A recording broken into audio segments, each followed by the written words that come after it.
उत्तर प्रदेश के मुरादपुर गांव में एक लड़की रहती थी। उसका नाम था रितु। रितु सुंदर थी, मासूम थी, लेकिन एक अलग ही बच्ची थी। वह जन्म से ही गूंगी थी। लोगों ने उसका नाम तक बदल डाला था।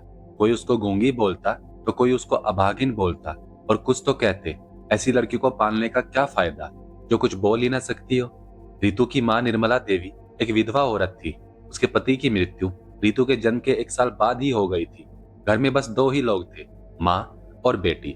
निर्मला ने कभी अपनी बेटी को बोझ नहीं माना। वह कहती थी, मेरी रितु भले ही बोल नहीं सकती, लेकिन इसका दिल बोलता है। रितु को पढ़ाई लिखाई का बहुत शौक था। वह गांव के ही स्कूल में पढ़ती थी। वह पढ़ने और लिखने में तो तेज थी ही, लेकिन चित्रकारी में वो सबसे अव्वल थी। स्कूल के बच्चे उसको हमेशा चिढ़ाते। कोई उसको गूंगी लड़की बोलता तो कोई बोलता, ऐ गूंगी लड़की, जरा बोल के दिखा। रितु बस मुस्कुरा देती, लेकिन उसके भीतर कुछ टूटता था। एक दिन स्कूल टीचर ने कुछ नोटिस किया। रितु कागज पर एक असाधारण चित्र बना रही थी, जिसमें एक लड़की की आंखों से आंसू गिर रहे थे। स्केच बहुत आकर्षक था। टीचर ने कहा, इस बच्ची में कुछ अलग बात है, इसे पंख दो, ये उड़ सकती है, इसके अंदर बहुत टैलेंट है। एक बार जिला स्तर पर एक कला प्रतियोगिता होती है। स्कूल टीचर ने रितु को उस प्रतियोगिता में भेजा। रितु पहली बार घर से बाहर निकली थी। प्रतियोगिता में रितु ने अपने दिल से एक माँ और बेटी की तस्वीर बनाई, और उस तस्वीर में लिखा, जो होता है अच्छे के लिए होता है। लेकिन जब प्रतियोगिता का परिणाम आया तो उसमें रितु का नाम नहीं था।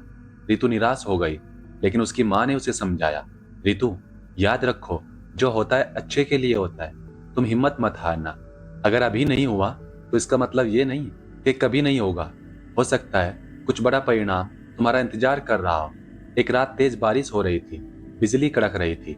रितु और उसकी माँ एक कमरे में सो रहे थे। तभी घर की छत का एक हिस्सा गिर जाता है। रितु बच गई, लेकिन उसकी माँ उस हादसे में हमेशा के लिए चली गई। उस रात सिर्फ बारिश नहीं हुई, रितु की दुनिया का अंत हो गया था। गांव वालों ने उसकी मदद तो की, लेकिन कुछ लोगों ने उसे अभागिन कहा। घर के मलबे में रितु को माँ की एक पुरानी डायरी मिली, जिसमें लिखा था, मेरी रितु अपनी मेहनत से एक दिन इस गांव की सबसे बड़ी कलाकार बनेगी। रितु ने अपने आंसू पोंछे और कसम खाई, अब मेरी चुप्पी ही मेरी ताकत बनेगी। उसने गांव छोड़ दिया और लखनऊ चली गई। वहां उसने एक एनजीओ में सफाई कर्मी की नौकरी की, जिसके बदले में उसे खाने के लिए रोटी और रहने के लिए जगह मिल गई। दिन में वह काम करती और रात में अपने स्केच बनाती। उसकी कला में भावनाओं की एक आग दिखने लगी थी। एक दिन एनजीओ में एक आर्ट गैलरी की संचालक आई। उसने दीवार पर लगे रितु के स्केच को देखा। यह तो कोई प्रोफेशनल कलाकार ही कर सकता है। जब उसे पता चला यह स्केच एक गूंगी लड़की ने बनाए हैं, तो वह स्तब्ध रह गई। वह रितु से मिली और उसने रितु को दिल्ली ले जाने का फैसला लिया। वह दिल्ली की कला प्रदर्शनी में उसे शामिल करना चाहती थी। रितु का नाम पहली बार एक फ्रेम में चमका और उस पर लिखा था, रितु द साइलेंट आर्टिस्ट। लोग आए, तारीफें मिली, अखबार में उसका नाम छपा। रितु अब एक बड़े नाम के साथ साथ एक ब्रांड बन चुकी थी। समय ऐसे ही बीतता चला गया। रितु के पास आज विदेश से ऑफर आ रहे थे, लेकिन उसने विदेश जाना सही नहीं समझा। उसने यहीं रहकर अपने गांव के लिए, अपने देश के लिए कुछ करना चाहा। उसने अपने शहर एवं अपने गांव में आर्ट गैलरी एवं स्कूल खोले, जिसमें गांव की सभी लड़कियां, बच्चे और औरतें मुफ्त में पढ़ाई कर सके और आगे बढ़ सके। गांव में जिस जगह कभी उसे गूंगे कहकर ताने मारे जाते थे, उसी जगह पर उसके नाम का बोर्ड लगा दिया गया और उस पर लिखा था, रितु द साइलेंट आर्टिस्ट। वह दिन आया जब उत्तर प्रदेश सरकार ने रितु को गौरव पुरस्कार के लिए आमंत्रित किया। वह बहुत खुश थी। उसने अपने जीवन में सब कुछ पा लिया था। उसको सम्मान दिया गया। सब खड़े होकर तालियां बजा रहे थे। उसने मंच पर खड़े होकर एक चित्र दिखाया, जिसमें उसकी माँ की तस्वीर थी और नीचे लिखा था, जो होता है अच्छे के लिए होता है।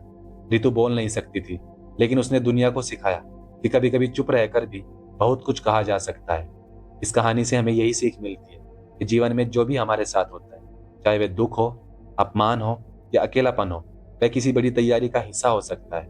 अगर हम हार कर बैठने की बजाय उसे स्वीकार कर लें और आगे बढ़ते रहें, अपनी मेहनत पर विश्वास करें, तो एक दिन वह सब चीजें हमें वहां तक पहुंचाने में साथ देती है जहां पहुंचने के हम असल हकदार होते हैं। तो मेरी ये कहानी आपको कैसी लगी, प्लीज कमेंट में जरूर बताएं। मेरी वीडियो को लाइक और चैनल को सब्सक्राइब करना। धन्यवाद दोस्तों।